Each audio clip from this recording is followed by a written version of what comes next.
homeowners insurance in Florida, as everyone knows, is very expensive. That's the case for a couple of reasons.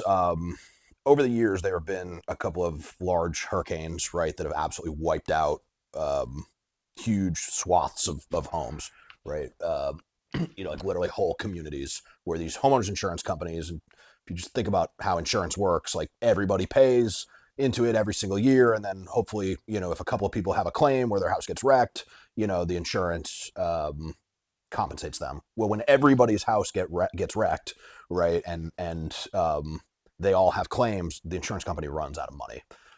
So that's reason number one. Is there's been a lot of carriers, like Florida is considered extremely risky for carriers.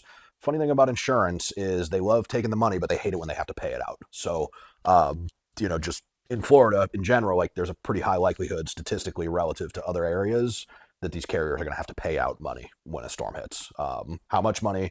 It depends, but there are catastrophic hurricanes here that, for anybody who didn't know that just wipe out whole giant tracts of homes.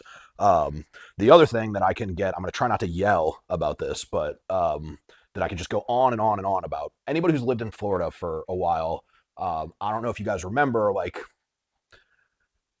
8 years ago or so, there was this whole subset of like roofing companies that popped up out of nowhere. And I just remember somebody telling me that, they were telling me about their job, and they're door-to-door salesmen selling roofs. And I was like, huh, how's that work? Why are you getting paid $40,000 a month to sell roofs? You're like managing people. Like, why are you making so much money? And he clued me in. Basically, what they would do is they would go door to door in neighborhoods and basically solicit people to put a brand new roof on. They would file an insurance claim. This would happen after a storm blew through, right? They would go to anybody who looked like they could use a new roof. They would file an insurance claim stating that the storm that went through, right, actually damaged the roof, and that's why it was necessary for them to install a new roof as opposed to just regular deferred maintenance, right? Like a roof only lasts so long. If it's shingle, you're very lucky to get 20 years out of it. If it's tile, you're about 30 years. Metal roof, 40 to 50. So, these people would have a 30-year-old, 25-year-old shingle roof, right? A storm would happen to blow by where the outer bands touched the area, and they had zero damage from the storm. But these roofing companies came in and said, "Hey, we'll file a claim on your behalf, and we'll get you a brand new roof for free."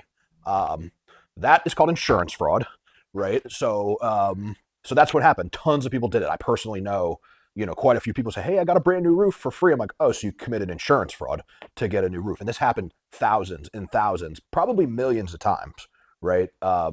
It's a big, big, big problem. There were news articles about it, even to the point where like I saw stuff on the news about these contractors like poking holes in the roofs, like damaging the roof, and then saying that that the hurricane did the damage. So as a result of this, right, all these insurance carriers had to pay out fraudulent claims of $30,000, $40,000. Well, let's just do the math right now.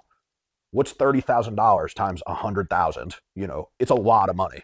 Well, not saying that this is the only reason that homeowners insurance is so expensive, but that certainly plays into it quite a bit. If these insurance companies had to pay out $300 million in bogus claims so that you could get a brand new roof without actually having to pay for it out of your pocket, well, the cost is passed on to everyone who has homeowners insurance in Florida.